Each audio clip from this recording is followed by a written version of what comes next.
starting shortly, like imminently. Are you all set? And are all our speakers up here?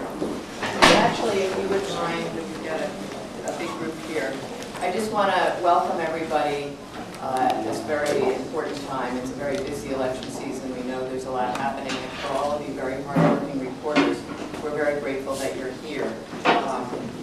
We want to thank API Equality and the No on 8 and Chinese for Affirmative Action, which is we are here at their offices.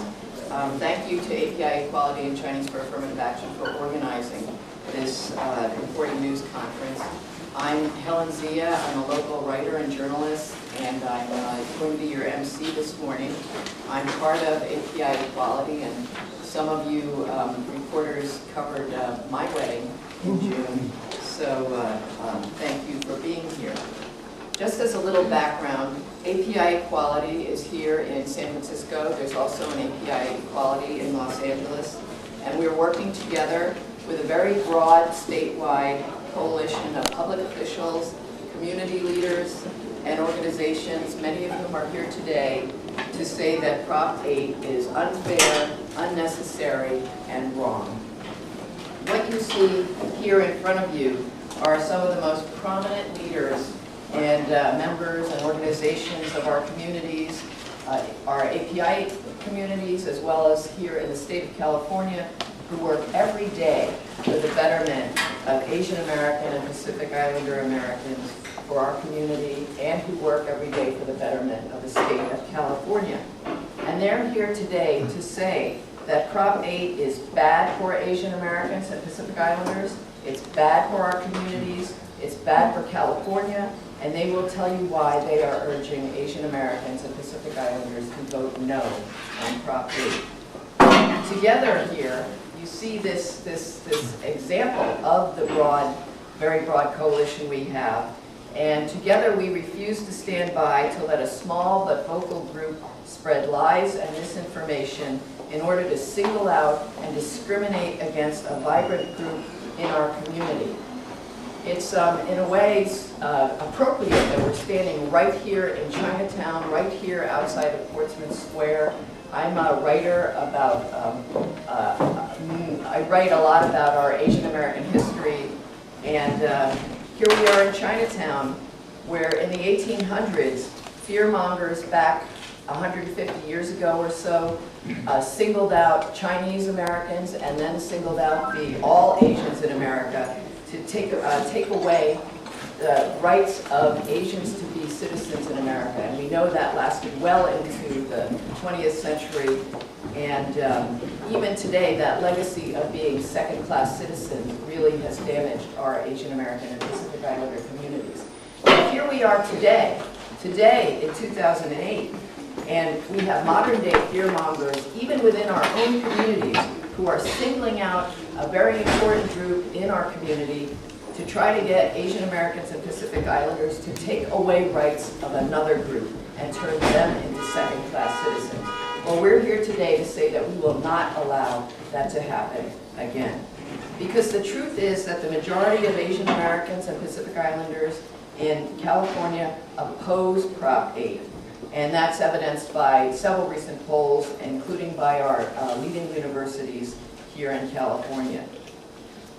So what we have is a very broad coalition which reaches across all our ethnicities and many sectors of our cities. We have civil rights organizations like the JACL and the Asian Law Caucus, community-based organizations like the Asian Women's Shelter and the Korean American Resource Center, labor organizations like the Chinese Progressive Association, legal organizations like the South Asian Bar Association of Northern and Southern California, and the Vietnamese American Bar Association of Northern California. And today we have a few of the many individuals, community leaders, public officials who are part of the API Equality and No on 8 coalition. So what I'm going to do is introduce them.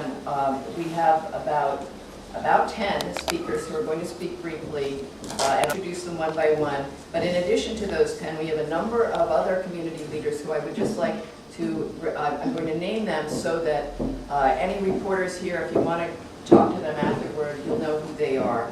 We have Eric Marr with the San Francisco Board of Education, Danny Wan, former Oakland City Council member, Sheila Hagan-Chung, Immigrant Rights Administrator for the City of San Francisco, Vincent Pan, who is the Executive Director of the Chinese for Affirmative Action, Paul Hadley-Kosit, who is the Director of API Equality, Stuart Gaffney and John Lewis, who have been quite active and also were married on the same day that I was in June.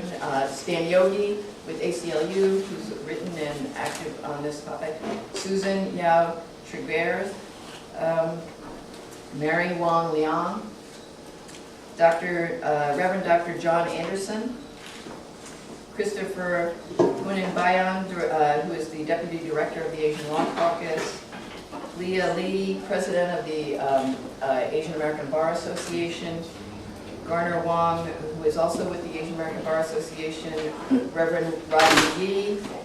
We have Steve No, who is a candidate for the Community College Board, Becky Masaki, the Executive Director of the Asian Women's Shelter, and also Vanessa Flores with the Asian Women's Shelter, Maria Nakai, the Alliance Building Coordinator of Asian Communities for Reproductive Justice. Raise your hand higher. Belinda and John, Loretta Danvers with API Family Pride, right here.